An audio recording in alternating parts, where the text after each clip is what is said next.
আপনারা জানেন যে প্রতি বছর প্রথম আমাদের মূল যে জামাত, সেই জামাতটা এখানে অনুষ্ঠিত হয়। এবং এবার আমি সানন্দের সাথে ঘোষণা করছি যে আমাদের মাননীয় প্রধানমন্ত্রী তিনি সম্মতি প্রকাশ করেছেন। তিনি আমাদের এইখানে প্রথম যে জামাত সকাল 8:30টায় অনুষ্ঠিত হবে, সেটা মাননীয় প্রধানমন্ত্রী সেখানে আমাদের সাথে একসাথে জামাতে নামাজ পড়বেন।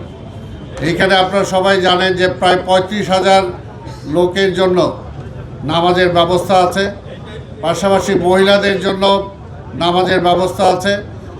এবং আমরা আশা করি যে আমাদের মন্ত্রিপরিষদের সদস্যবর্গ সহ অন্যান্য উচ্চপদস্থ কর্মকর্তা যারা আছেন তারাও এখানে উপস্থিত থাকবেন। প্রাণ ফ্রুটো, সময় অসময় ফ্রুটোময়। এবং এখানে আমাদের নামাজের আগে যদি কারো প্রয়োজন হয় ওযুর ব্যবস্থা সেটাও করা আছে, মহিলাদের জন্য একই ব্যবস্থা করা আছে। আর প্রতিবারের ন্যায় আমাদের প্রথম ঢোকার সময় গেটগুলো খোলা কম থাকবে, বের হওয়ার সময় গেটগুলো সব খুলে দেওয়া হবে যাতে সবাই খুব দ্রুত সময় বের হয়ে যেতে পারে। তা আমি আসলে আজকে তেমন খুব বেশি একটা বক্তব্যের কিছু নেই, আপনাদের সবার সহযোগিতা আমরা চাই।